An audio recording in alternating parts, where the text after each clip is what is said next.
Israeli troops demolish home of Palestinian assailant.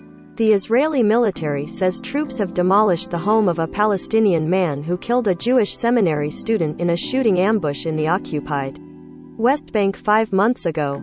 Jerusalem. Israeli troops on Saturday demolished the home of a Palestinian man who killed a Jewish seminary student in a shooting ambush in the occupied West Bank 5 months ago, the military said.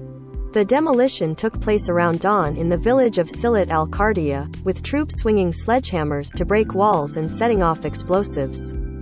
Residents threw stones and firebombs at soldiers who fired live rounds, the army said. Palestinian medics said 3 Palestinians were injured by live fire and others by tear gas inhalation. Such demolitions have been denounced by rights groups as collective punishment, and the military suspended the practice for several years, starting in 2005, after concluding it did not serve as an effective deterrent.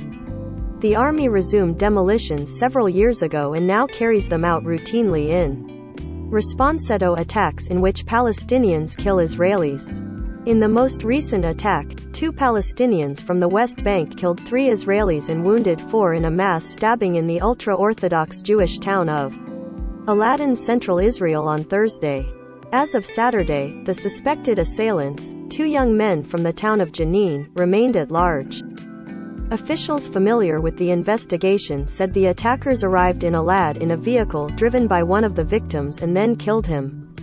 At least one attacker also used an axe, according to officials who spoke on condition of anonymity because they were not authorized to discuss details with the media. A gag order has been placed on much of the investigation.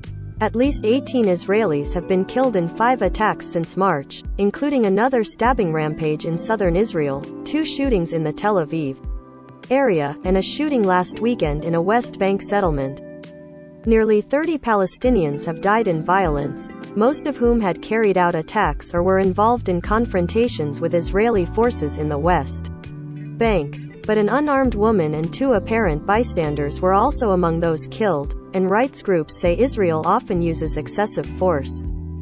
The ongoing conflict plays out against the backdrop of Israel's occupation, now in its 55th year, of the West Bank and other lands Palestinians seek for a state. Serious peace talks collapsed more than a decade ago, while Israel's settlement expansion on occupied lands has continued unabated. On Friday, Israel said it is set to advance plans for the construction of 4,000 settler homes in the West Bank. If approved, it would be the biggest advancement of settlement plans since the Biden administration took office. The White House is opposed to settlement growth because it further erodes the possibility of an eventual 2-state solution to the Israeli-Palestinian conflict. Earlier this week, Israel's Supreme Court upheld an expulsion order that would force at least 1,000 Palestinians out of an arid region in the southern West Bank where they say they have been living for decades. The military declared the area a firing zone in the early 1980s.